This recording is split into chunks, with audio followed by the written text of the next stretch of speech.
On se retrouve à la cuisine, je vais vous faire voir comment je fais ma teinture à l'avocat. J'ai préparé un grand plat pour mettre le bain de la teinture. Le café est fait parce que je dois faire aussi de la teinture au café. Il y a du papier, je vais faire un essai sur du tissu. Vous voyez qu'il y a l'équivalent de 2 avocats. Les peaux sont sèches parce que l'avocat a 3 jours je crois. Et j'ai gardé les noyaux. J'ai de la ficelle, j'ai de l'eau et j'ai ma grosse gamelle.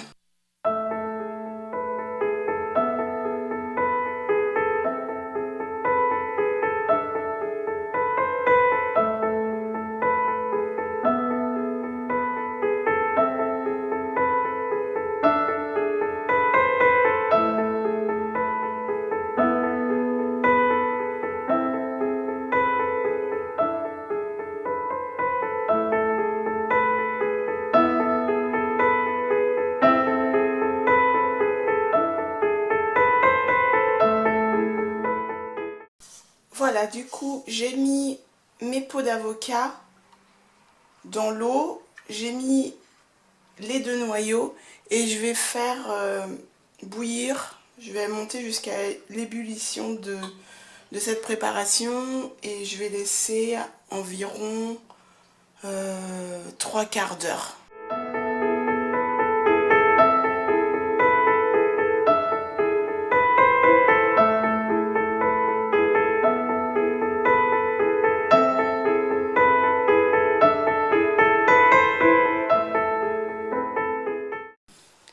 Alors on se retrouve à l'atelier du bas.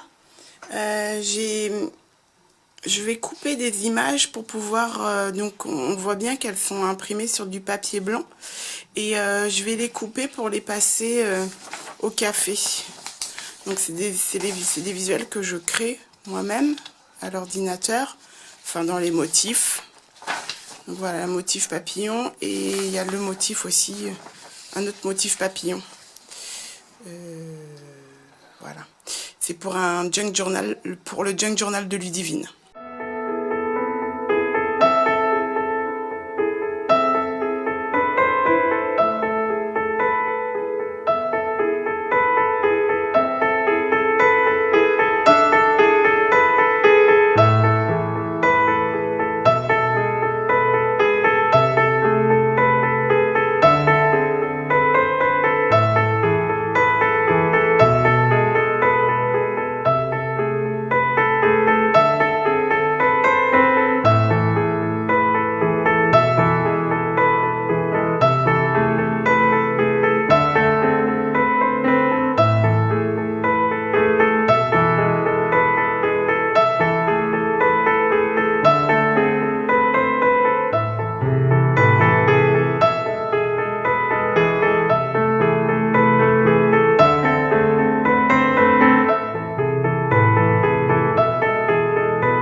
Dans la cuisine pour voir un peu où on en est sur la teinture, aussi bien sur les papiers que sur le tissu. Le four est en train de préchauffer, je l'ai mis en chaleur tournante à 160. C'est pour l'accélération du séchage de papier, bien qu'on peut sécher les papiers à l'air libre. Donc voilà. Donc là, il y a mes tissus qui sont en train de tremper. Il est 15 h, donc je pense que je vais les laisser peut-être 20 minutes, une demi-heure, ou le temps que le jus refroidisse. On voit bien que le jus est rouge, hein. C'est trop joli, j'adore cette couleur rose quoi, mais c'est vraiment un pur régal. Là j'ai trempé quelques papiers, donc je vais les mettre au four pour les sécher, ça va accélérer le séchage. Ils sont bien roses hein, déjà. Et ici on a le résultat de mes visuels en fait.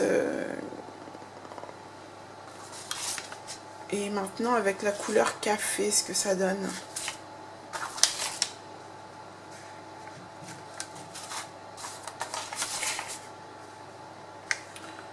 Voilà.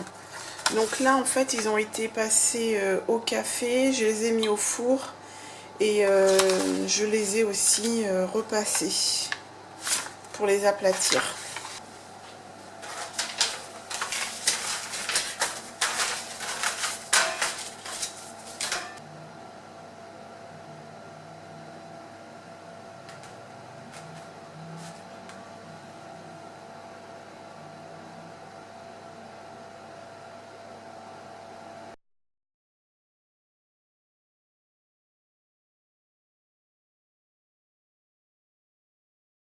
Je dispose les feuilles en quinconce.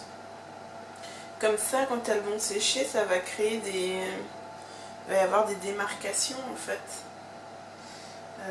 Voilà. Après, on peut faire aussi, on peut mettre des napperons.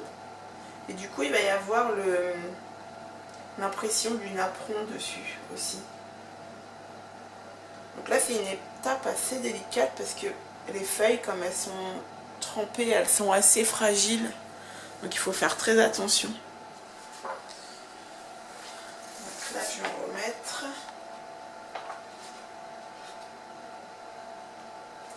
Je trempe d'abord un côté, puis l'autre.